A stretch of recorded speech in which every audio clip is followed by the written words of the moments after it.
Hello everyone. The title of my work was Rhetorical Strategies for Sound Design and Auditory Display. This at first may sound like Chinese.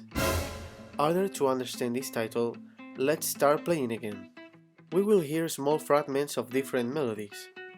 Do you recognize these tunes? If so, raise your hand or say it aloud.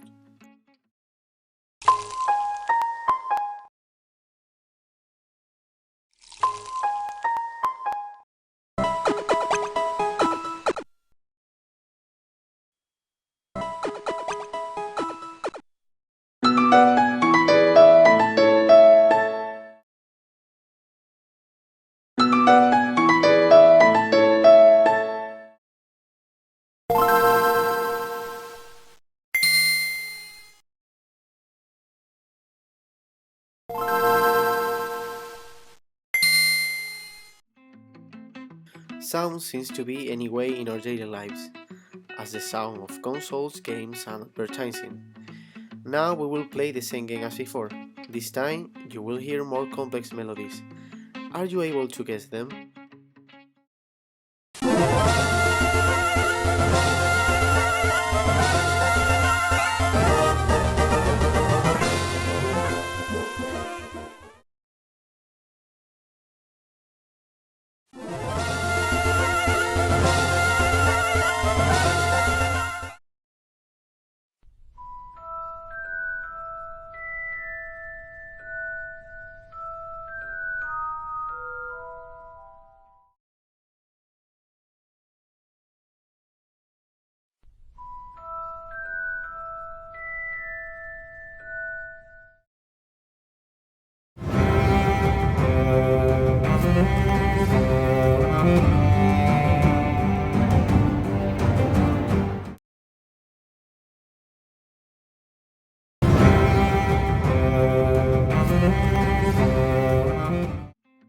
Surely you guessed all the tunes, unless your life is isolated from society. But the question we must ask now is, why is it so easy to remember the music implement to anything? Our brain is able to recognize a melody better than a test. Some of us used to learn the multiplication table singing when we were children, and it was much easier, isn't it? This is because the brain is able to associate sounds to different things, whether the intro of a series or a brand advertising on TV, such as Coca-Cola. But does exist a procedure for make this happen in an effective way? Probably do not make sense to put a song that doesn't fit in a colony ad.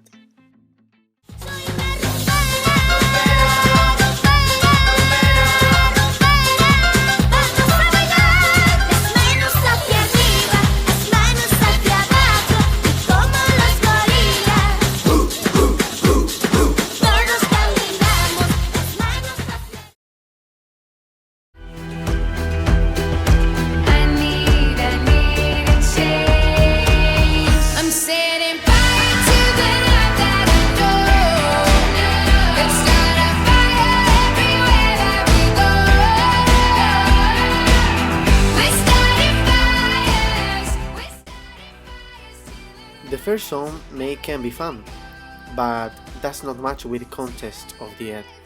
The second match the music with its theme.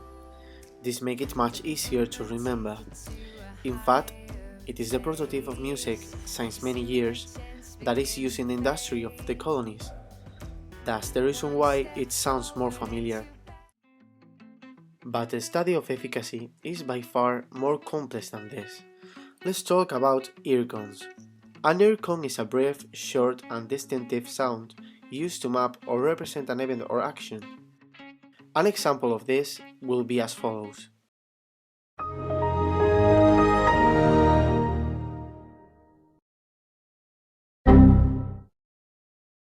To search what is necessary for recognize an Earcon, I create a simple program that will have 6 functions. We will use it, and each time we click an action, a sound assigned to this will ring.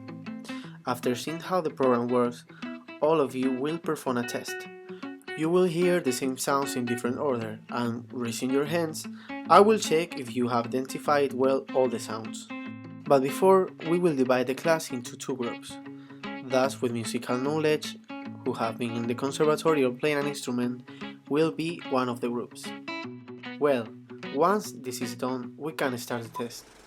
Pay attention to the actions and sounds assigned. You only can listen the program once.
Well, we have done the first test.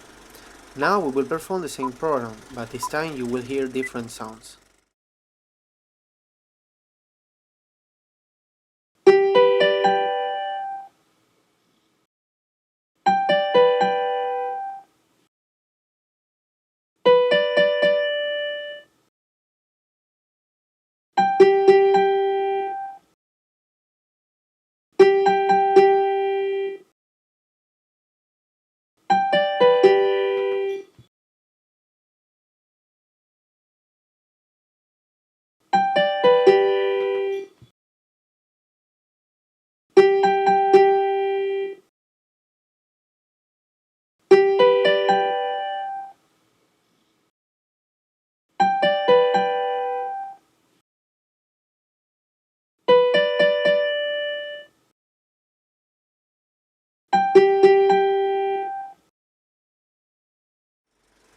And we will repeat this test with the last batch of sounds.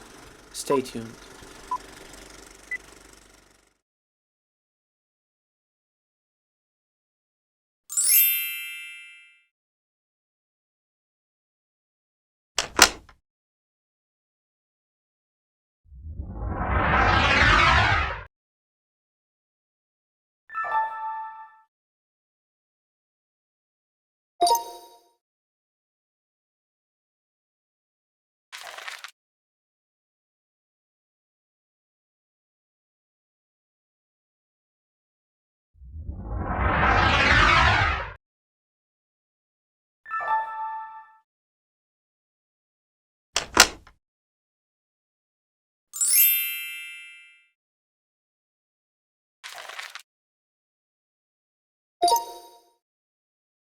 Now I will analyze the test.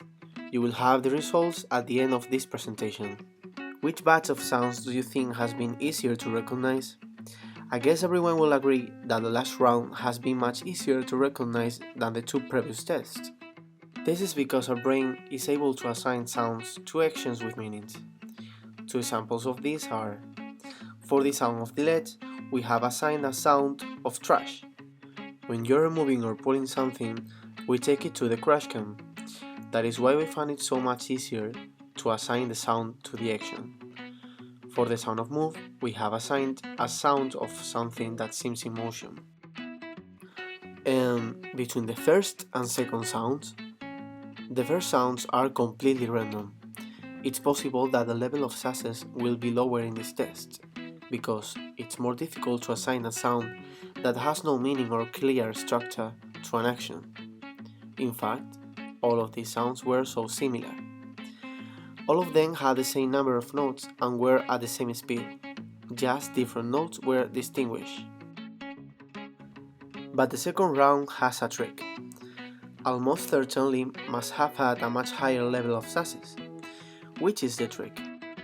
The trick relies on these sounds contain rhetorical principles. What does it mean, rhetorical principle?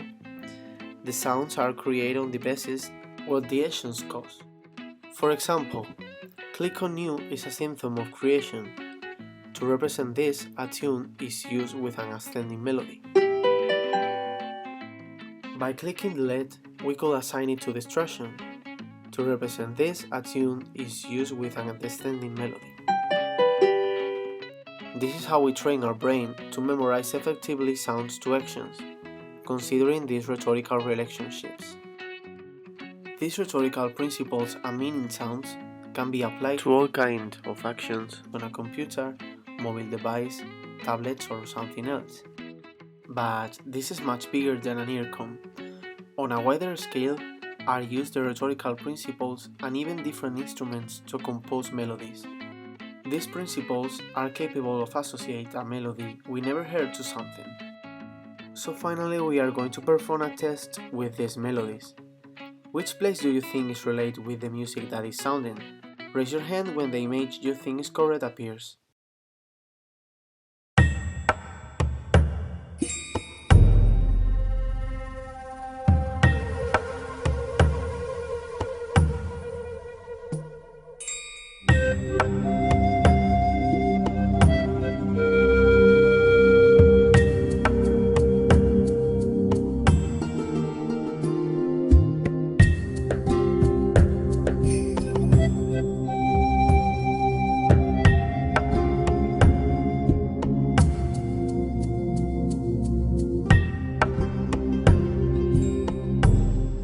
Those who have chosen the option of desert, why do you think this is a desert?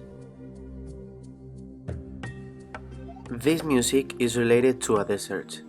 For its composition, they have been used instruments typical of desert areas, tribal rhythms, and also have introduced different rhetorical principles to provide an isolated place. Now we will listen the melody a little bit changed. What place in a desert seems to be now?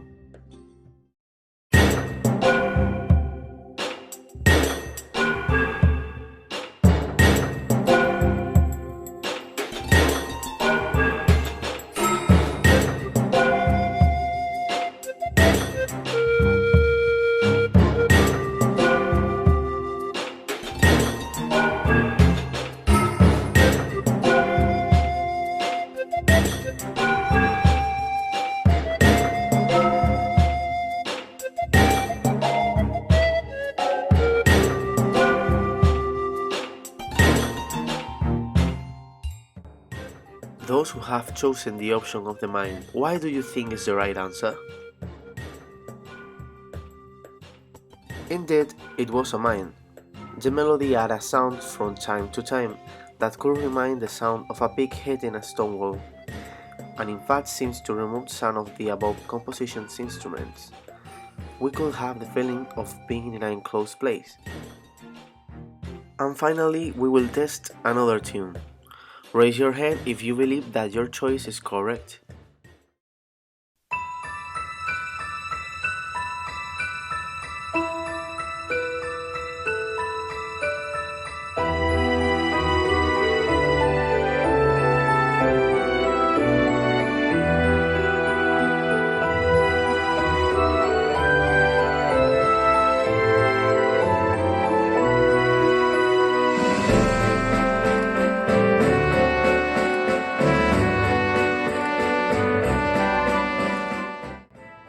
Why do you think the melody will correspond to a snowy town?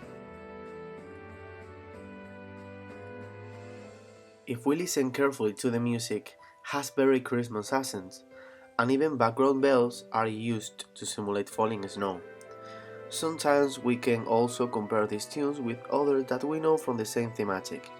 This also helps us to relate places. As a conclusion to this study, we can say that there are many techniques ordered to better remember the music and melodies. Rhetorical principles are used to assign sounds to action or anything, and they are found in almost all compositions. So, I hope you enjoyed the presentation.